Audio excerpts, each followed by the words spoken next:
Contagem regressiva. 10, 9, 8, 7, 6, 5, 4, 3, 2, 1. Prepare-se para ouvir a história da chegada dos portugueses ao Brasil. Histórias de histórias. É aqui no canal.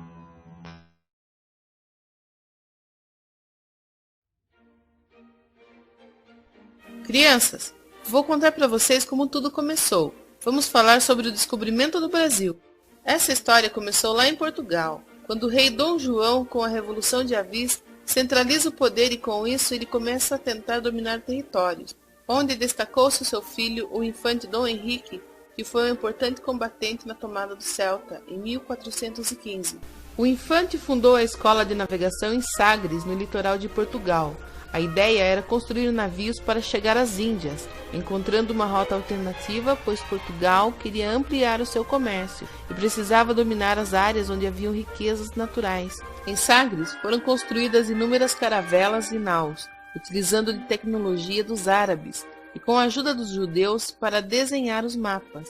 E foi numa dessas embarcações que Vasco da Gama chegou às Índias. Após anos de estudos na costa africana, em 1498, a chegada de Vasco às Índias deram 600% de lucro à coroa portuguesa. Assim, ele planejou uma segunda viagem para as Índias e chamou o fidalgo Pedro Álvares Cabral para ser o capitão. Confio a ti, nobre Pedro, o cargo de capitão-mor dessa expedição. Cumpriremos o nome de Portugal, majestade. Coloco à tua disposição os melhores pilotos do reino. 10 naus, 3 caravelas e cerca de 1.500 homens. A expedição de Cabral saiu de Portugal no dia 9 de março de 1500. O objetivo era chegar às Índias, mas era preciso investigar uma área no ocidente que pertencesse a Portugal, segundo o Tratado de Tordesilhas.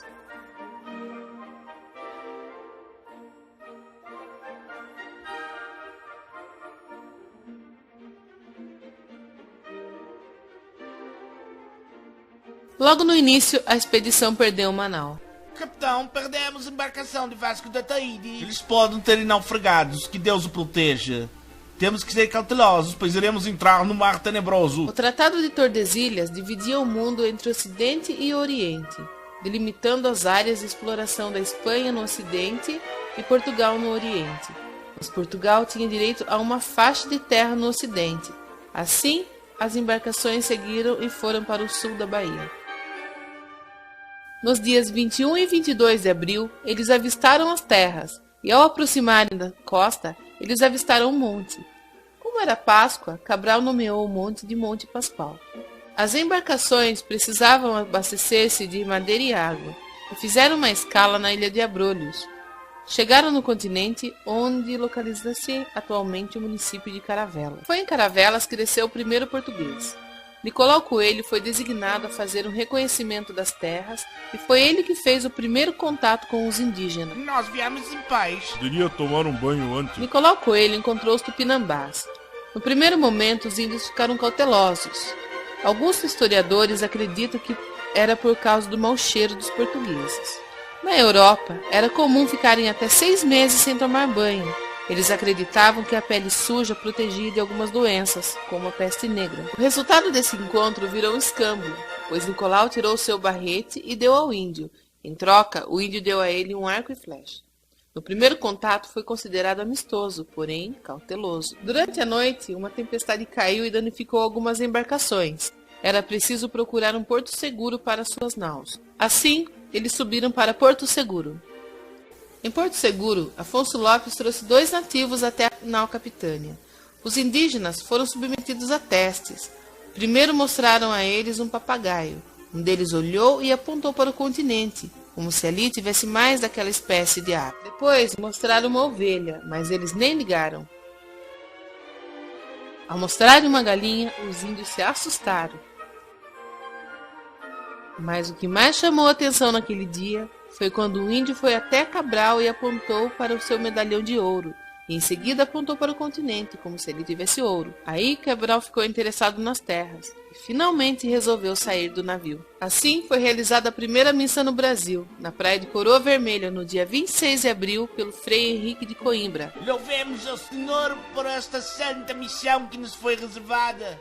Tudo isso foi registrado na carta de Pero Vaz de Caminha, que em seguida voltou para Portugal para levar a carta ao rei, mas deixou claro nas cartas que não foi encontrado ouro na terra que eles chamavam de Terra de Veracruz. Pedro Álvares Cabral ficou só uma semana no Brasil. Lembre-se, o descobrimento do Brasil não é o nascimento do nosso país, mas é como uma certidão de nascimento.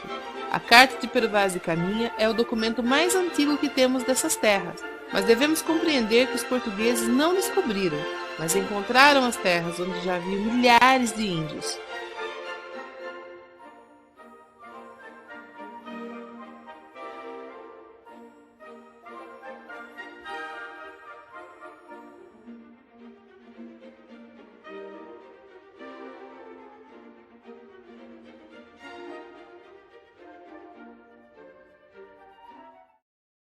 Galera, se você não for inscrito no canal, se inscreva, deixe seu comentário, curta, compartilhe, deixe seu joinha, acione o sininho para notificação de mais vídeos e ajuda a gente aí no canal, tá? Ajuda a gente a chegar nos 100 mil inscritos. Vamos deixar uns 50 mil likes nesse vídeo. Será que vocês podem deixar 50 mil likes nesse vídeo? Vamos lá, galera. Vamos curtir, galera. E se inscreva também. Tchau.